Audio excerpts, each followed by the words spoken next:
Meeting to order. We're a little short of a quorum right now, so we'll approve the minutes later as we get a quorum.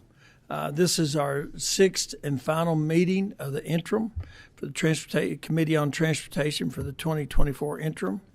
The meeting materials, as usual, are available at the Transportation Committee page on the LRC website. Today, like I said, since we're not doing the minutes just yet, we'll jump right into the program. And our first order of business is Medical Review Board discussion. Matthew Cole, and I have Matthew, if you want to come to the table, and I'll come to the table also, since I have a piece of legislation that's in your folder. Mr. Co-Chair, I'll turn it over to you if you don't mind, and please proceed. Thank you, Mr. Chairman. And while you're making your way down to the table, Christina, if you could call roll. Senator Berg. Senator Carpenter. Senator Mills. Here. Senator Smith. Senator Storm. Here. Senator Wheeler. Senator Williams. Senator Wilson. Senator Yates. Present. Representative Branscombe. Representative Bridges. Here. Representative Camille. Here. Representative Dixon. Representative Elliott. Representative Fleming. Representative Griffey. Representative Hale. Representative Heverin. Representative Heron. Representative Hodgson. Representative Huff. Here. Representative Imes. Present. Representative Lewis. Representative McCool. Here. Representative Mosier. Here. Representative Neighbors. Here. Representative Palumbo. Representative Roberts. Representative Smith. Here. Representative Tackett Lafferty. Representative Thomas. Present. Representative Upchurch. Here. Representative Wesley. Representative Williams. Chairman Higdon. Co-Chair Blanton. Here. And as the chairman noted earlier, we're still a little bit short for a quorum, so we're going to go ahead and get started. Commissioner, welcome. Glad to have you with us once again. And with that, I'll turn it over to the two of you. If you'll state your name for the record, and you may begin. Matthew Cole, the Commissioner for the Department of Vehicle Regulation at the Transportation Cabinet. Yes, and Jimmy Higdon, Kentucky State Senate. It's good to be here today, and thank you, committee, for allowing us to talk about this important issue. I will, right off the bat, commend Commissioner Cole for his work on this issue. We've worked well together on this to come to some agreements. It's a perfect example of how legislation should be done, communicating and working out the differences, and it has been a good process, and I commend Commissioner Cole and his people for working with us on this. I also want to thank a couple constituents. I'll just use. We always worry about revealing too much, so I will say that Mike, one of my constituents, I'm going to use his story, and Joe, another one, I'll use their story. Also, the Kentucky Optometrist Association for their work and their help with this, because we had a lot of questions about the vision. I guess our standards in Kentucky were quite a bit. We could pretty much stood alone for our vision standards, and we were well above what the probably the national average or what a lot of other states were doing. So we've got, I think, through administrative regs, we'll get that back in line and those questions answered. But there will also be Commissioner Cole and before we come back into session, they'll be working on administrative regs, and several things will be done with that. One of the questions that was addressed or will be addressed is, who can report a driver to the Medical Review Board?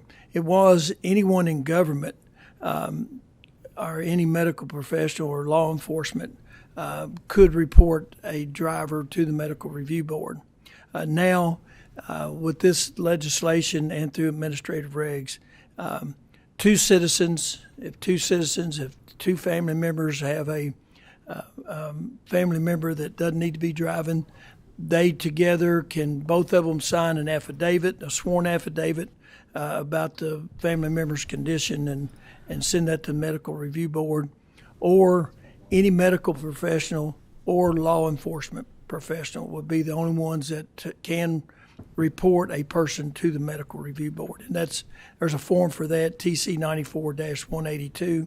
And so they, and law enforcement and medical professionals would also use that same form. And coming out of that would be the take out that anybody in a government agency could report.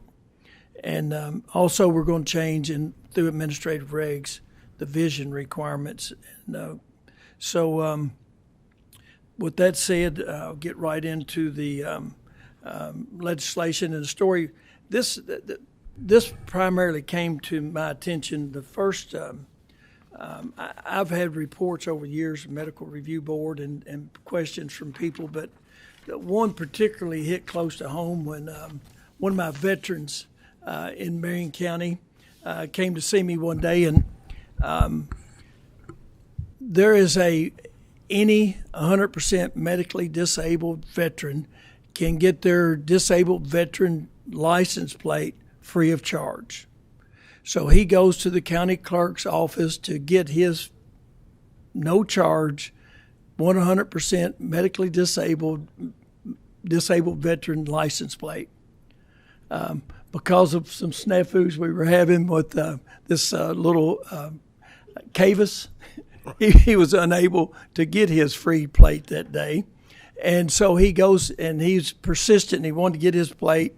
So he goes home and he gets online to get his license plate online. Well, it still wasn't available online. So he calls the transportation cabinet and to get this, his, what he was entitled to, his plate, his disabled veteran plate at no charge. He calls, and in the discussion with the clerk that answered the phone, he tells her that he's 100% medically disabled, and which anybody that's dealt with VA, that's a VA term, 100% medically disabled. And so the clerk, not realizing what that meant, turned him in. If he's 100% disabled, he doesn't need to be driving a vehicle. And that started a chain reaction. He gets from the medical review board, he gets a request of forms to take to his doctor for vision and a medical test. Well, his vision test, when he goes to VA, because he is a veteran, he goes to VA. VA does the vision test, and he passes, and they sent that in. Well, the medical review board rejected that vision test. He also had a physical. the medical review board rejected the physical. But here's the part that really I guess got my attention. On the form that the Transportation Cabinet sent out, the Medical Review Board, for this doctor, for the VA doctor, it says and there's a list of things that could be wrong with this veteran, and there's a couple. Neuropathy was listed in some tendon repair, plus PTSD, and anyway. But under that, where those are listed, it says, in your professional opinion, do any of the conditions listed above currently impair this individual's ability to safely operate a motor vehicle? The doctor said no. And the next question, in your professional opinion, is this individual physically fit to safely operate a motor vehicle? The doctor said yes. Also on this form, the next question, in your professional opinion, is this individual mentally fit to safely operate a motor vehicle? The answer, yes. The next question, does this individual have any condition that require further evaluation or testing? The answer, no. Does this individual have a history of epilepsy, seizures, blackouts, or loss of consciousness? The answer was no, and signed by the doctor.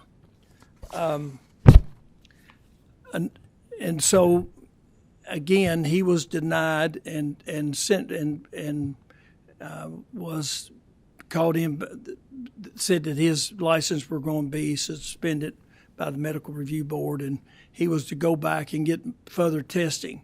And that's when he contacted me, and which resulted in a lot of conversations between Matt and I over this particular situation and the I guess a subsequent bill that was filed. Another gentleman by the name of Joe, he moved to Kentucky. He was handicapped and had a car that was equipped for his handicap. And when he came to get his Kentucky driver's license, he noted that he had this disability and that he had modifications on his vehicle. Well, the same thing happened with him. The medical review board sent him, he was reported to the medical review board. He got the questionnaire that he had, or that his license would be suspended. He commuted about 60 miles one way every day to work. He lost his license for some time. But the reason he was denied his license, he was sent this form, but he continually had problems with the vision part of the requirements. Again, because Kentucky's vision requirements were much more stringent than any other state. In fact, a thing that he sent me said that Kentucky was the only state in the country that required this high of standard for vision testing. So, again, that was another person. I think some other members of the committee also had some issues. And I'm not calling out the medical review board or Commissioner Cole for this, but that's the way that they were following the law as it was written. So to kind of help these folks that are falling victim to this, I filed a new piece of legislation, and that is before you today. Section 2 of that, paragraph 2. Right now, when the medical review board meets, it's made up of doctors and optometrists and other folks, rehabilitation specialists. And currently, it requires 3 medical professionals to be there for the medical review board to meet and go over. This legislation says we only need 1, and that person needs to be in with the background of the person who's being reviewed. So it just instead of 3, you just need 1 physician, medical specialist, or rehabilitation specialist member to be present in order to conduct an informal hearing. And the cabinet will do administrative regs in accordance with the KRS Chapter 13A to establish the amount of pay. Right now, we're currently paying the medical professions $200 for a day, and they're having a really difficult time getting those medical professionals to come in and spend the day with them for $200. So we're going to give the board, the administrative reg, the authority to establish a fee to pay those members. And then go down to paragraph 3. The cabinet shall promulgate administrative regulations to establish a medical review board forms, which shall include a signed, sworn statement affirming that the person has a physical or mental condition that can impair his or her ability to operate a motor vehicle. The medical standards for operators, so that will be in there. And then also the medical standards of operators of motor vehicles will also be in there. But again, that goes back, and the only medical professionals or law enforcement or two citizens can sign these forms now instead of government officials or just John Q. Public. It has to be sworn statements that this person has a problem. Paragraph 4, a person who is under a review pursuant to a medical review board case shall, upon request in writing, be furnished with a copy of the report alleging that the person has a physical or mental condition that it impair his or her ability to operate a motor vehicle. Number 5, if the cabinet decides to take action to restrict a person's driving privileges, it shall provide written notice to the person of the decision to take licensing action, inform the person that action shall take place unless the person submits to and completes an examination and satisfaction of the medical standards set forth by the administrative reg. And 7, if the cabinet takes action to restrict a person's driving privileges, the person may request an informal hearing in front of the medical review board. Number 8, at any time during the proceeding of a case, a properly submitted report in response to the medical review board from a person's licensed medical professional certifying that based on the application of the medical review board standards set forth in the regulation and the vision standards of the vision specialist set forth in KRS 186.577, the person does not have a condition that impairs his or her ability to operate a motor vehicle shall supersede the medical review board, and the person shall be approved to operate a motor vehicle unless other physical or mental conditions exist. So this says if you get a statement back from your medical professional that says that you're able to safely operate a motor vehicle, in their opinion, then that case over. It supersedes what the medical review board says. And you turn back to page 5. This is something completely different than having to do with the medical review board, but it is under the driver's license provision. We passed a bill several years ago that said if you didn't pay your taxes, a lot of things could happen. One of them, you could, if you were a professional, you could lose your professional license. If you didn't pay your taxes, you could also lose your driver's license. This strikes that language about losing your driver's license if you don't pay your taxes, because it's kind of, you never will be able to pay your taxes if you can't drive to go to work. So I think that was a piece of legislation that Senator Southworth worked on, so we'll give her credit for bringing this forward. But anyway, that takes that out of regulation, so you won't lose your driver's license for not paying your income tax. That pretty well sums up my explanation of the bill. But like I said, I think it does. We need the medical review board. We need to get people off the road who don't need to be on the road, who are not physically capable of driving. But we want to make sure it's done in the right way, and that we don't harass people who are capable of driving, and that their own doctor says that they're capable of driving. So with that, like I said, I do commend Commissioner Cole for his work working with us on this. This is not the final version. I'm sure there'll be some additional tweaks to this bill, but this was something that needed to be discussed, and like I said, a lot of interest in this particular bill. So, Commissioner? Mr. Chairman, if we could take a quick pause here. One, we do have some questions of you specifically before the Commissioner gets into his discussion. Plus, we do have a quorum, and we need to get our minutes approved before some may start drifting out on us. So, seeing how we do have a quorum, I'll need a motion to accept or adopt our minutes. Motion, second. All those in favor say aye. Aye. Opposed, nay. Motion carries. Minutes are adopted. First up, Representative Thomas. Thank y'all for both being here. And Commissioner Cole, what you're getting ready to say might answer some of my questions, but I heard Senator Higdon mention some of the constituents that reached out to him. So I just wanted to mention a couple issues that we had, and maybe you'll be able to address it as you speak.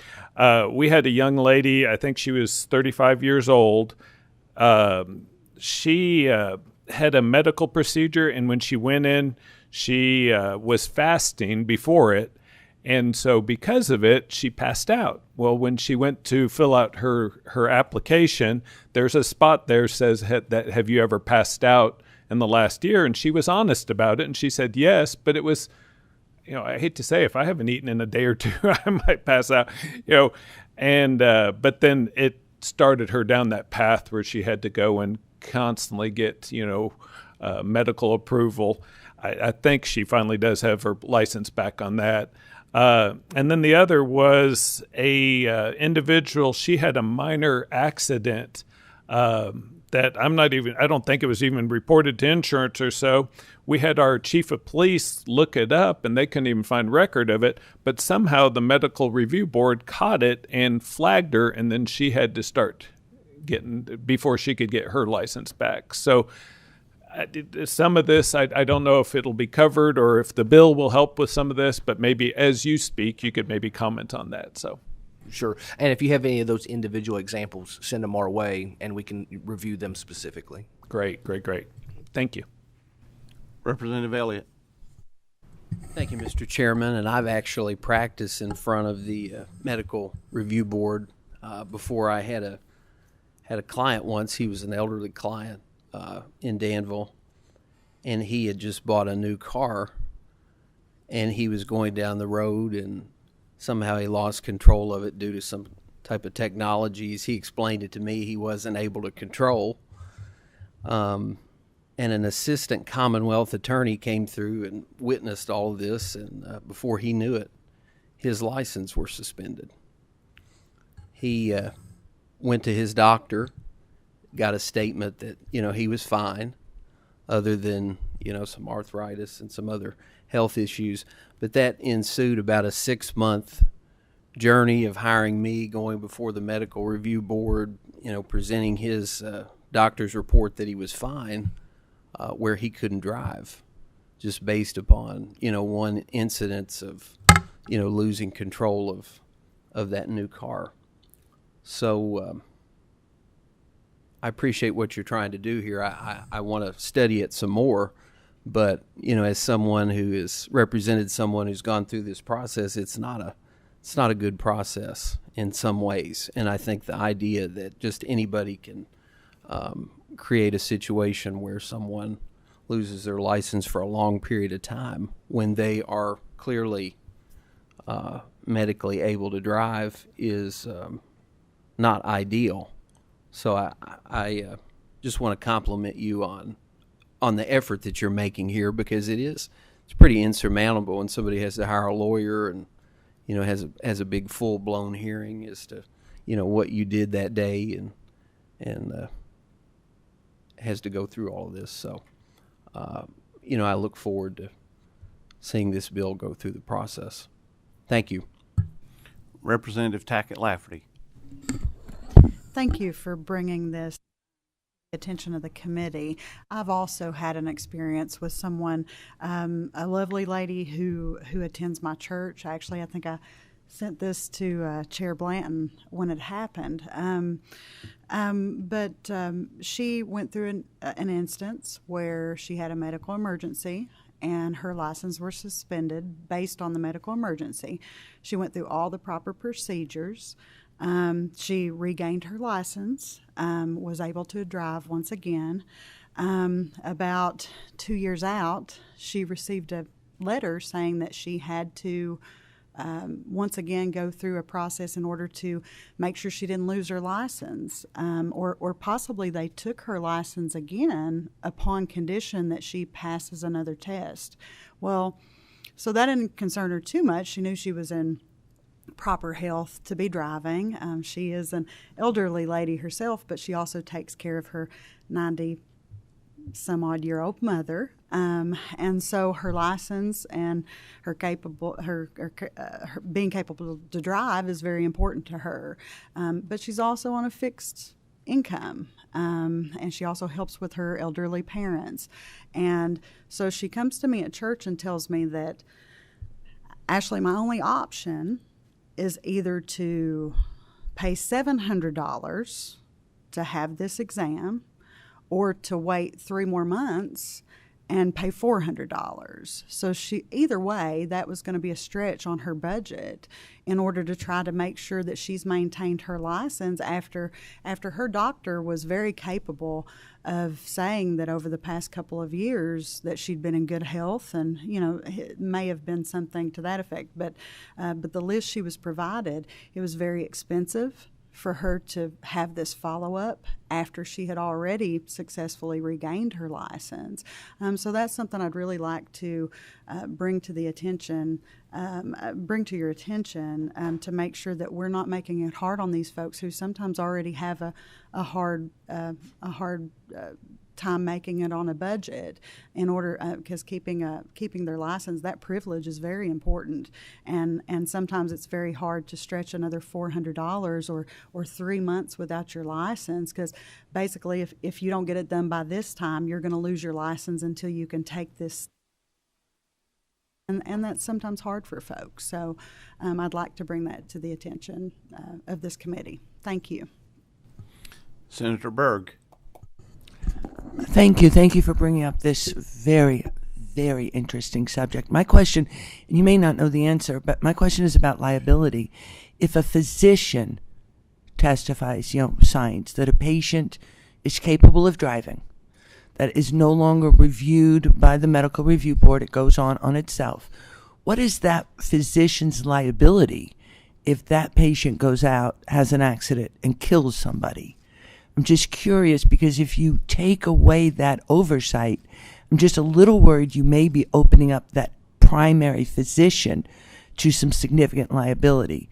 I'm also just a tiny bit concerned about only one physician on the review board versus 3, again for the same exact reason. Who is liable for the decision that was made? It's easier for us if we have a group to feel comfortable that we all agree, instead of just taking the responsibility on one person, particularly if there's a chance, and I don't know if there is, that that decision could come back to bite you.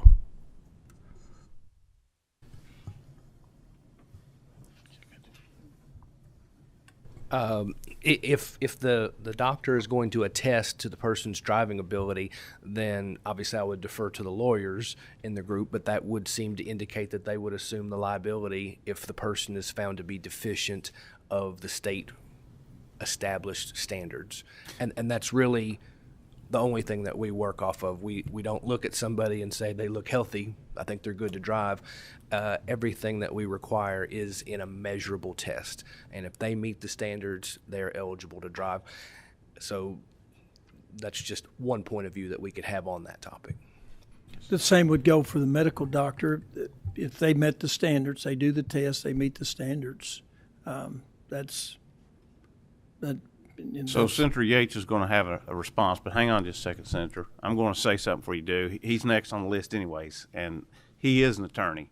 But I'm going to make a suggestion as a non-attorney that stated a Holiday Inn Express last night.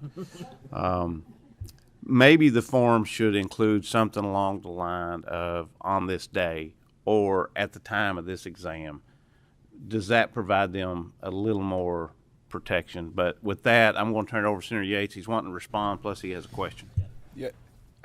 Just on the liability, obviously that's one that attorneys love to debate, but if a doctor is going to review it, they're going to review to a reasonable degree of medical probability based on what's submitted to them at that time, and they're probably going to write it that way, in my expert opinion, based on the information provided me at this date to a reasonable degree of medical probability, I believe, and then that they be into it. And then in the event they breach that duty, maybe they didn't review the documents, they didn't actually take a look at it, then I think they could hold themselves into liability. But in the event that the doctor does what's reasonable with it based on the standard, I think they're doing their job. And that's usually what we look at, whether it's for, if they breach the standard of care, then they're in trouble for malpractice. But I think that's, you have lots of different legislation and really, whether it's referrals, recommendations for medical doctors, that you kind of rely on that standard of care in Kentucky. and first of all, Chair Higdon, thank you. I know we talked about this stuff, I guess, when I first came in to the session. And Commissioner, I remember my grandfather who served 22 years here. You know, we realized that he kept getting new cars about every 3 months, and we didn't know what that was about. And it was, if he sideswiped it once or twice, he'd just go trade it in so the family didn't find out about it. And you know, that one of the greatest men you know that I've ever known. But there got to a point where it became dangerous for him and for other people. And I know that's what we constantly have to do. Is public safety has to be the highest priority. But we're always weighing that and balancing that with individual freedom and liberty. And so I think that this bill does a good job of trying to make sure that there's some oversight. I had worked at the Commonwealth Attorney's Office, and I know that sometimes the county attorney, they see these things early on. You'll see, you know, the officer will cite you for something, but they'll try to give that information to the county attorney, and maybe it's just a ticket or reckless driving. But I think our statute, in the event that you don't severely injure someone or kill them, then it kind of permits them from moving forward. And I may be wrong on that. I'm just trying to think back. And I know this is still a work in progress, but sometimes the officer will present his case, hands it over to the local prosecutor, and they may be in a position, especially when they're talking to victims and things. I mean, my personal injury practice, I do a lot with injury victims from car wrecks, and I've seen this. I have one where a individual who really should not have been driving anymore decided to run through the store of a retail place and injured little girl and mom and good person, but just was not physically capable of driving anymore. And we look back and saying, how could we have seen that ahead of time? How could we help this person from hurting themselves and hurting other people? And I think that's what we're trying to do. But I just think if we possibility and we're right into it, sometimes the county attorney can be a nice go-between, because a lot of times your officers don't know really what to do next as far as submitting, or you may not have those two family members or people who are otherwise involved. So anyway, I just want to put that for us for their discussion, and there may be some issues why we may not want to go down that, but in my experience, usually those are the ones that get to see it over and over again. Representative Mosier. Thank you, Mr. Chairman, and thank you for bringing this discussion before us. This is really important. I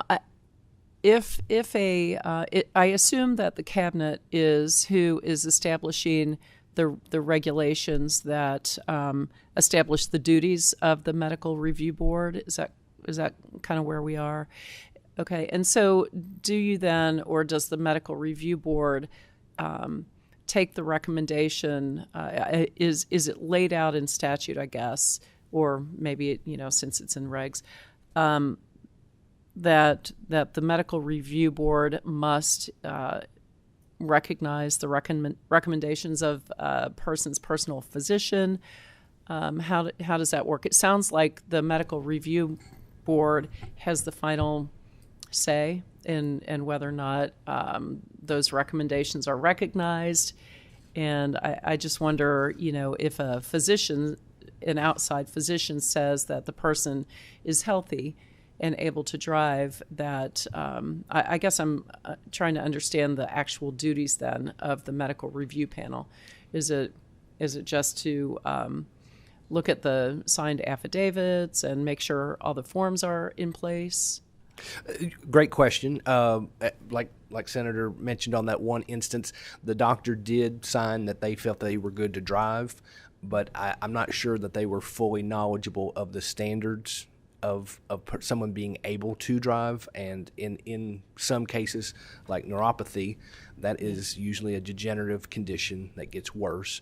And when it especially is the lower extremities, that is essentially someone doesn't know the amount of pressure that they're applying to pedals. So a lot of times neuropathy is kind of a red flag portion of the language that lets us know there's something could be more than we realize. So that's something that's monitored very closely. Those are typically the individuals that are set up on revisiting either a year or every 2 years, just to make sure that they go and get retested to make sure it hasn't deteriorated. But under the current situation, no, we do not take a personal physician's final determination as the rule, but we do take it into consideration with the test results that are submitted, and then the medical doctors that we have on the board kind of balance all the information to make the final recommendation. Okay. May I follow up, please? So it looks like we're reducing the number of physicians on the medical board. Is that correct? And Well, if so, why? under the proposed language, that would only reduce the number. Like right now, they have to have 3 to have a quorum in the hearing. That's not the evaluation of the information submitted to the medical review board doctors. That's done prior to the hearing. This would just allow the hearing to be conducted with one individual of the board. Okay. No determination is made during that hearing or at the end of the hearing. That information is just collected and taken back to the board members so the final determination can be made. So I believe that Senator Higdon's approach on this is a matter of efficiency to make it easier for the procedure to go through, but it doesn't change the qualifications of the people used to make the determination. Okay, that makes sense. Yeah, that makes sense. One more question, if I may. Quickly. And how does this change the vision screening parameters that we put in place a few years ago? Right now we have I believe it's 35 degrees visual field, and we're looking to change that to 30. We were a little bit on the high side of restrictive, and I think changing the regulations to that level will make us fall in line with most all other states. Okay. There may be a few that are slightly below that, but I think we would fall into the kind of the mean or the margin of them. Okay. All right. Thank you. Absolutely. Representative Smith. Thank you, Mr. Chairman. I'll be brief. Chairman Higdon, thank you. As I've watched the time I've been up here, I know public protection and individual rights has been a gold standard for you, and with your legislation. In saying that, again, this is like a deja vu on dealing with associations, dealing with professional associations, no matter if it's dental, pharmaceutical, we're professionals have to deal with them, and they're like the trial, they're like the jury and the judge, and they can take their livelihood away and immediately. We're talking about a serious matter. When you tell somebody they don't have a license, they can't go to work, they can't provide for their family, they leave themselves liable for something to happen and then a lawsuit, as you've discussed. Thank you for addressing this, because we just get feedback and we're trying to figure out what in the world happened.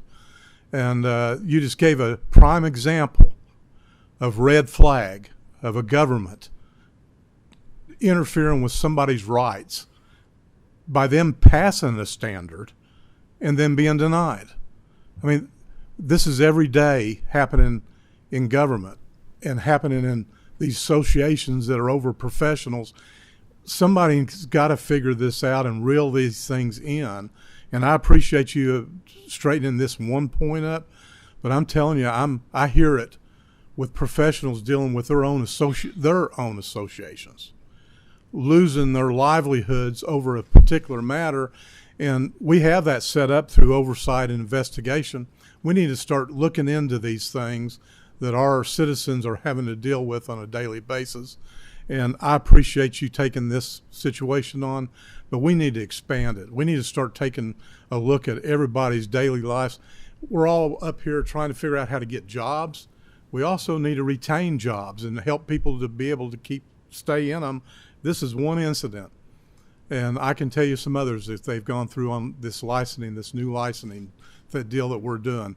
They're having to travel. They can't get off to go get their license renewed. Driving with suspended license because they're having to work and can't take the 2 days or the day off to go to wherever it is to get these things. And I know I'm rattling, but thank you for at least addressing it and seeing that. And I'd like to challenge us to even look into these professional associations and what they're doing to our citizens here in Kentucky. And but thank you for taking this up, Mr. Chairman. I appreciate the time. Mr. Chairman, if I may, thank you, Representative Smith, for that. And I wouldn't have been aware of this unless my constituent Mike had brought this forward to me. Like I said, he's a veteran. His wife was at UK Medical Center with cancer, and that was a lot of stress. And on his on his medical form, he also suffered from PTSD. So this was quite a burden on this man, and I could see it in his face when he came to see me. He was definitely stressed about the issue, and especially stressed when his VA doctor, even wrote a letter back, and again, the medical review board wanted further information, and again, that's not a mark against Commissioner Cole. That's just the way the law is now, and that's why it's important that we change it to put a little bit more. I guess we still want our roads safe, and we want to make sure that people that don't need to drive are not driving. But there's that group in between that we just don't want to harass them if they get caught up in the system. So, thank you, Mr. Chairman. Thank you. Now, Commissioner Cole, and I apologize, I didn't realize we were going to get this lengthy, but love to hear your comments in your presentation, sir. Absolutely. The Kentucky Medical Review Board program is an essential safety program for the Kentucky Transportation Cabinet and all of its citizens. Its primary role is to evaluate the medical fitness of drivers to ensure that individuals operate vehicles on Kentucky roads are physically and mentally capable of that privilege. So the Medical Review Board consists of a panel of medical professionals, including physicians from various specialties such as neurology, cardiology, psychology, and ophthalmology. They review cases referred to them to determine if medical conditions of the drivers may impair their ability to safely operate those vehicles. Our mission is, and always will be, to maintain a safe driving environment for all Kentuckians. The Medical Review Board program operates under the authority of the revised statutes and regulations, and it provides the legal framework for the establishment and function of the Medical Review Board, including the appointment of board members, the referral process, and the standards for evaluating a driver's medical fitness. Drivers may be referred to the Medical Review Board for several reasons, including reports from law enforcement officers, doctors, and concerned citizens regarding the driver's ability to operate a vehicle safely. Once referred, the driver is required to submit a comprehensive medical examination report completed by a licensed physician, which is then reviewed by the doctors who make up the board to assess those driving privileges. After reviewing the medical documentation, MRB may recommend several actions depending on the severity of the condition. These actions can range from unrestricted driving, periodic medical reevaluation, or imposing certain driving restrictions. In more severe cases where it's determined that the driver's medical condition poses a significant risk, MRB may recommend the suspension or revocation of the driver's license. Drivers have a right to appeal any decision made by MRB and are by requesting an administrative hearing. The Medical Review Board program is designed to balance public safety with the rights of the individuals who wish to maintain their driving privileges. It ensures that drivers who pose a risk due to those medical conditions are identified and evaluated while providing a fair process for those individuals to present medical evidence supporting their ability to drive. By continuously updating its guidelines in line with current medical knowledges and practices, the Kentucky Medical Review Board aims to protect all road users while allowing for the safe mobility of individuals across the state. And I'll be glad to take any questions at this time. Senator Storm. Thank you for your time. Thank you, Mr. Chairman. My question regards what you just pointed out, the medical fitness of driving. And I specifically would like to ask, how frequent are the claims reviewed? Because I know of an attorney that worked for me that had been reported to be unfit at some point in time, and he's now works for the state, and he's a assistant Commonwealth attorney. Mm-hmm. But during that period of time that he was under review, I had to hire someone to drive him to all of his court appearances and to wait outside while he was in there and things of that nature. The issue became there was never really a prompt review of his claim, and so he can't appeal until the review is completed. Is that correct? That is correct. At one point, especially during and after COVID, we were inundated with cases, and with medical professionals being used at over capacity at their jobs, it was harder for us to get that information processed. But right now, we currently process all submissions within 2 to 3 days of receiving them, and we only have 13 people right now currently waiting for a hearing. Those 13 people are scheduled for December hearings, and so we'll be 100% caught up at that point. So at one point, it was a little hairy, but now we're in fantastic shape. Okay. Thank you. Absolutely. Representative Palumbo. Thank you, Mr. Chairman. Commissioner Cole, I appreciate your help with one of my constituents. She needed to pay for a test. It was $400. She did not have the money to pay for it. So unbeknownst to her, behind her back, I paid for it so she could actually get the test and get her license back and go back to work. So that really can be an issue. People don't have the money to pay for the test that they need to take. So I'd like for you to address that when you do this legislation. But thank you for your help with my constituent. Always, Thank you, Mr. always Chair. glad to help. One thing that I think that's popped up a couple of times was the numbers thrown around is I think we're falling into the range of driving evaluations. Driving evaluations are requested sometimes by the doctors of the medical review board, but those driving evaluations are not handled by government entities. Those are commercial entities.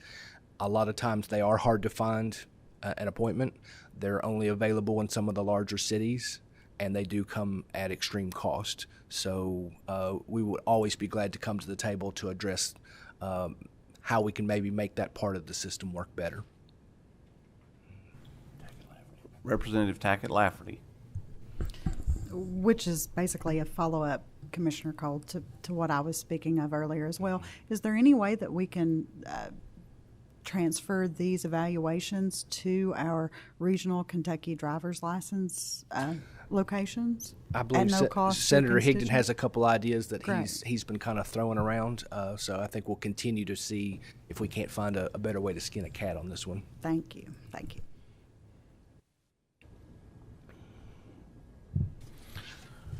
Mr. Chairman, may I? You may. Okay.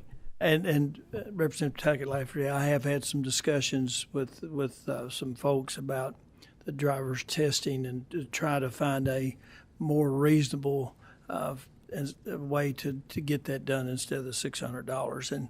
And just I do want to close with just this to understand this, and we want people on the road safe, to be safe and to, that drivers are capable of driving. But just want to go back to my constituent, Mike, again, the veteran.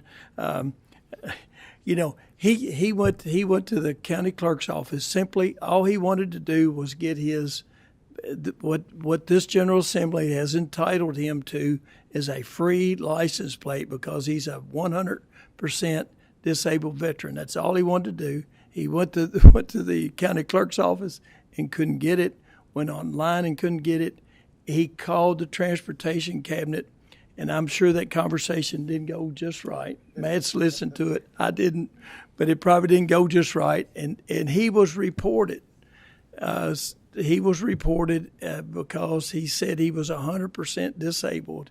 He was reported to the medical review board and got caught up in that web. So part of this legislation, we just want to keep those folks out of the web that don't need to be there. And that's, like I said, my constituent was a good man. He was a disabled veteran that didn't need to be in that caught up in that. And so this bill will help Mike and folks like him to not get caught up in that web. And I again want to thank Commissioner Cole. He's been great to work with, and I've talked to him more in the last 6 months, and I think I've talked to my wife at times, because with Cavis and this issue, we've had a lot of conversations, and I thank him for his accessibility, because he's, in fact, I think he was at the hospital one day dealing with a medical issue, and he took my call. So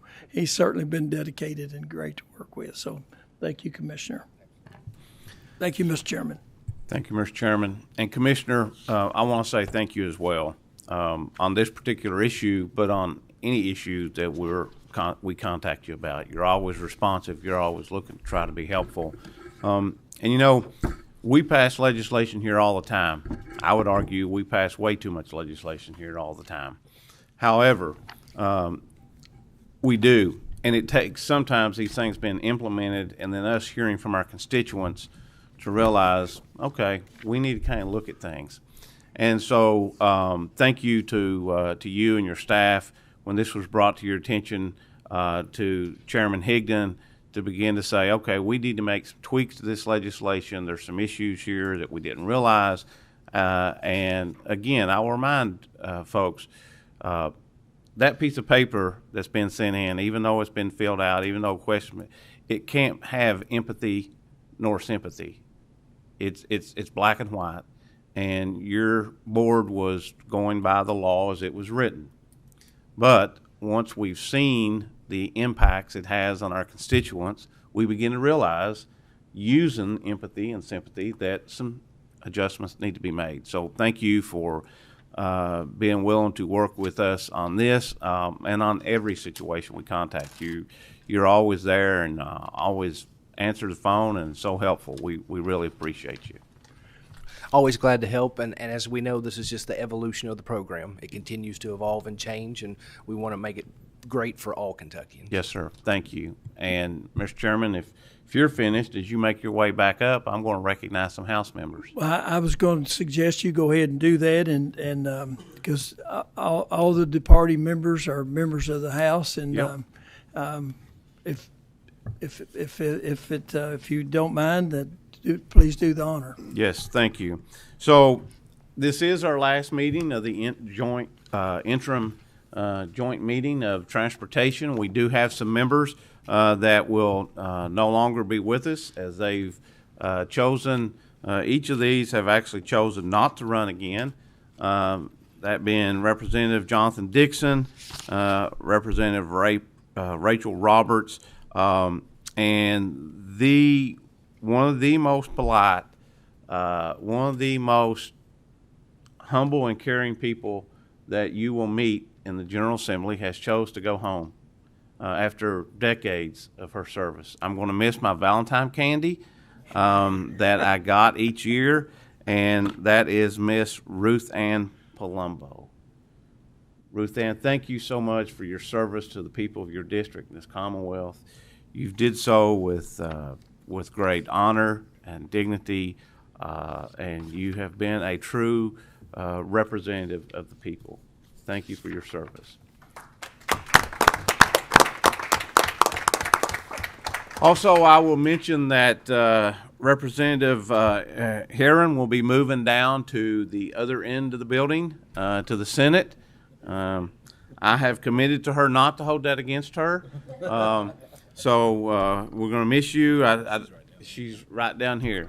So congratulations, Senate-elect Herron, and maybe you'll be on the Transportation Committee on the Senate. So thank you. So thank each of them for their service to this committee and to the Commonwealth.